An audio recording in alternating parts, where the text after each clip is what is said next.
Hello everyone, I'm Randy. Welcome back to my outdoor channel. Today we're going to be putting together some EVA foam mat that I'm going to use in the bottom of my ice shanty. I have a flip over clam ice shanty and I'm going to be setting it up to where there's a solid floor with this EVA foam. EVA foam is something they use for gym mats, yoga mats, that sort of thing. It comes in different thicknesses from I think 1/4 inch all the way up to 1 inch. And this is 3/4 inch. I went with 3/4 for a little more insulation from the ice. I've already preset it up to my shanty, cut in the holes where I want them, and the stuff fits together like with a jigsaw puzzle edge. And so there's actually a couple pieces here put together. It also has edges on it. Again, that snapped together like a jigsaw puzzle.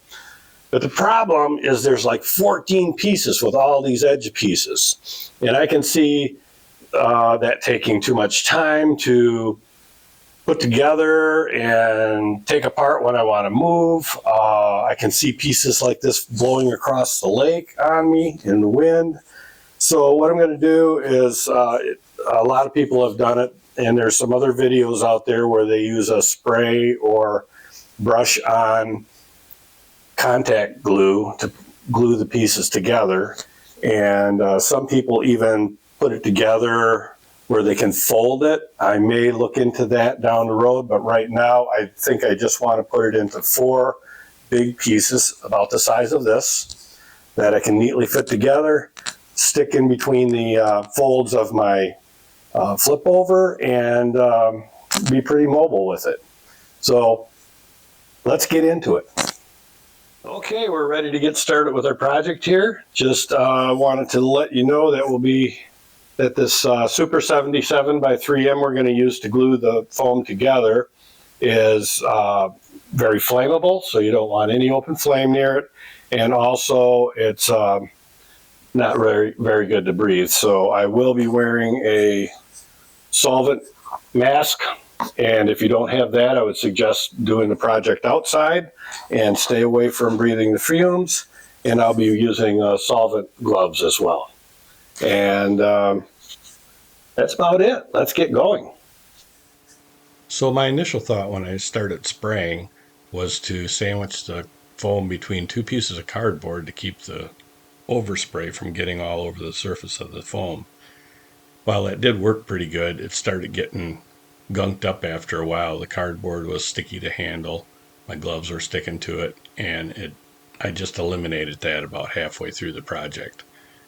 Also, when you put the foam together, I didn't wait until it got tacky. I just put it together right away as soon as I sprayed it. I waited maybe 5 seconds. Otherwise, you're going to have a hard time getting the pieces put together if you wait until it gets tacky like the instructions say. Okay, so my project is done. It only really took about 20-25 minutes, I think, to spray all the edges. I found that when I did it, I sprayed them. I broke the piece apart, put the 2 pieces together and sprayed it. I stopped using the cardboard thing because that was a little too slow for me. And the overspray does not seem to be sticky or bothersome.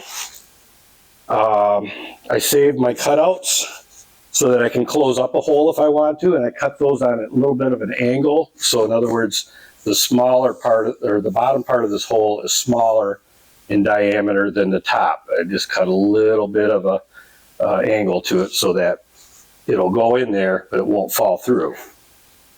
I've got it set up where there's 4 separate pieces. 1, 2, 3, 4.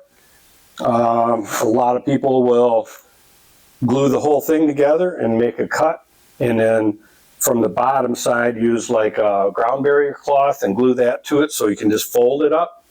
I'm going to see how this works first and how I like this, and I may go to that folding option in the near future. And I'll post a video on that if I do. If you do want to keep up with what I'm doing, feel free to subscribe to the channel, hit the like button if you liked or learned something today, had some fun, and I'll see you next time on Outdoors with Randy. Bye-bye.